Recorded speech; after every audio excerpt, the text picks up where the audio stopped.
சிறகடிக்க ஆசையில் இன்னைக்கான எபிசோடு என்னன்னு பார்க்கலாம். விஜயாவும் பார்வதி அப்புறம் சிந்தாமணி எல்லாரும் ரூமில் உட்காந்துட்ருக்காங்க. அப்போது விஜயா வந்து பிரியாணி வாங்கிட்டு வந்திருக்காங்க. அப்போ பார்வதி கேட்குறாங்க, உனக்கு ஒன்று தெரியுமா, அந்த மீனாவோட அம்மா இருக்காங்கல்ல, அவங்க பூக்கடையை தூக்கிட்டாங்க அப்படின்னு சொல்லிட்டு சொல்கிறாங்க. அதுக்கப்புறம் பார்வதி கேட்குறாங்க, ஐயோ என்னடி ஆச்சு, எப்படிடி தூக்குனாங்க, எதுக்காக அப்படின்னு சொல்லிட்டு கேட்குறாங்க. இந்த மாதிரி தான் பூவெல்லாம் கெட்டு போயும் தேங்காயெல்லாம் கெட்டு போனது எல்லாமே இப்படி விற்கிறாங்க, அதனால தான் கார்பரேஷன்காரங்க வந்து தூக்கிட்டு போகிறாங்க அப்படின்னு சொல்லிட்டு சொல்கிறாங்க. அதுக்காக வாடி நீ பிரியாணி வாங்கிட்டு வந்த அப்படின்னு சொல்லிட்டு சொல்கிறாங்க. ஆமாம், அதுக்கு தான் வாங்கிட்டு வந்தேன் அப்படின்னு சொல்லிட்டு சொல்கிறாங்க. ஓ, அப்போ நீ இதுக்கு தான் நீ தான் காரணமா அப்படின்னு சொல்லிட்டு கேட்குறாங்க. நான் ஏன்டி இதெல்லாம் பண்ண போகிறேன், அதெல்லாம் தானாக நடக்குது அப்படின்னு சொல்லிட்டு சொல்கிறாங்க. அப்போ வந்து எங்கள் சிந்தாமணி, நான் இதெல்லாம் நடந்தப்போ நீங்கள் தான் இதுக்கு காரணமோன்னு நினச்சேன் அப்படின்னு சொல்லிட்டு சொல்கிறாங்க. நான் எங்க மாஸ்டர் இந்த மாதிரி எல்லாம் பண்ண போகிறேன், அதுவும் இல்லாமல் இந்த மாதிரி சின்ன சின்ன கடையெல்லாம் நான் எதுக்கு தூக்க போகிறேன் அப்படின்னு சொல்லிட்டு சொல்கிறாங்க. அது என்னவோ உண்மைதான் அப்படின்னு சொல்லிட்டு விஜயா சொல்கிறாங்க. அதுக்கப்புறம் பிரியாணி விஜயாவுக்கு பார்வதிக்கு கொடுக்குறாங்க. அப்போ வந்து பார்வதி சொல்கிறாங்க, இந்த மாதிரி ஒருத்தர் கஷ்டத்தில் இருக்கிறப்போ பிரியாணி சாப்பிட்றது சரியில்லை விஜயா நீ பண்ணுறது அப்படின்னு சொல்லிட்டு சொல்கிறாங்க. அடிப்போடி இவ யாருக்கு கஷ்டப்படணும்னு பரிதாபம் பண்ணணும் இவளுக்கு தெரியல அப்படின்னு சொல்லிட்டு விஜயா சொல்கிறாங்க.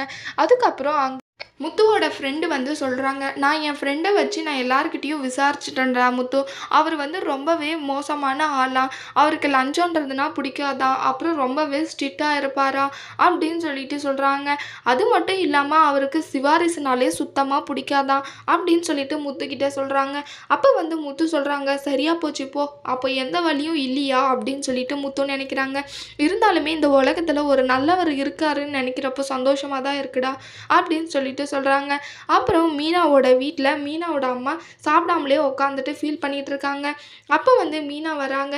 ஏம்மா இப்படி இருக்க, எல்லாமே நான் சரியாக போயிடுமா, நீ ஃபீல் பண்ணாத, முதல் சாப்பிட்டு தெம்பாயிருமா, அப்புறம் நான் போயிட்டு அந்த கார்பரேஷன்கார் மேனேஜர்கிட்டே நான் போய்விட்டு பேசலான்னு இருக்கேன் அப்படின்னு சொல்லிட்டு சொல்கிறாங்க.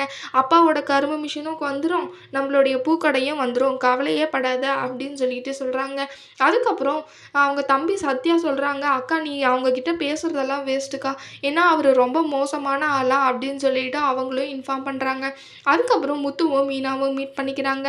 அப்போ வந்து சொல்கிறாங்க, இந்த இப்படி தான் வீட்டில் என் சத்யா சொன்னால் அவர் வந்து சரியில்லாமையே அப்படின்னு சொல்லிட்டு சொல்கிறாங்க. ஆமாம் மீனா, அவர் அப்படி தான் அப்படின்னு சொல்லிட்டு சொல்கிறாங்க. அதுக்கப்புறம் அவங்க 2 பேரும் சேர்ந்து ஒரு பிளான் பண்ணுறாங்க. சிந்தாமணி சொன்னதை கேட்டு விஜயா சொல்கிறாங்க, ஆமாம் இல்லை, உங்களுக்கு போட்டியாக இருக்கிறதே மீனா தானே, இருந்திருந்தால் நீங்கள் மீனாவோட வண்டியெல்லாம் தூக்கியிருக்கணும், அதே எதுக்கு போய் தூக்க போகிறீங்க அப்படின்னு சொல்லிட்டு சொல்கிறாங்க. அதுக்கப்புறம் அதை கேட்ட சிந்தாமணிக்கு அதுவும் ஒரு ஐடியாவாக தோணிடுது. நாம் ஏன் இப்படி பண்ணக்கூடாது அப்படின்னு சொல்லிட்டு அடியாளுங்களுக்கு கால் பண்ணிவிட்டு சொல்கிறாங்க, இந்த மாதிரி தான் மீனாவோட வண்டியை தூக்கணும் அப்படின்னு சொல்லிட்டு சொல்லி வச்சிடுறாங்க. சரிக்கா, நான் அப்படியே பண்ணிடுறேன்னு சொல்லிட்டு அடியாளங்களும் ஒத்துக்கிறாங்க. அதுக்கப்புறம் ரோஹினி கால் பண்ணி, ரோஹினி நீ சொன்ன மாதிரி நான் எல்லாம் பண்ணிட்டேன் அப்படின்னு சொல்லிட்டு சொல்கிறாங்க. இப்போ எனக்கு வர வேண்டியது அப்படின்னு சொல்லி கேட்குறாங்க. கண்டிப்பாக ஆண்டி, நான் உங்களுக்கு தான் அந்த ஆர்டரு அப்படின்னு சொல்லிட்டு ரோஹினி சொல்கிறாங்க. மீனா முத்துக்கிட்ட சொல்கிறாங்க, இப்படி தான் அந்த கோயில் மேனேஜருமே எல்லாருக்கிட்டையும் லஞ்சம் வாங்கிட்டு இருக்காங்களா, அங்கே பூ கடை போட்டிருக்குங்க எல்லாருக்கிட்டையும் அப்படின்னு சொல்கிறாங்க.